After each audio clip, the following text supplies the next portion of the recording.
आमटीचा एक प्रकार डाळ वांग। डाळ वांग अतिशय सोपं आहे, होतं पण अतिशय चविष्ट।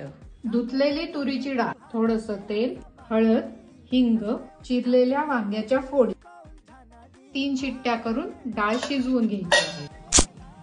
वांग घालून शिजलेली डाळ, ओलं खोबरं, कढीलिंब, मेथ्या, गूळ, कोथिंबीर, आमसूल, फोडणीचं साहित्य।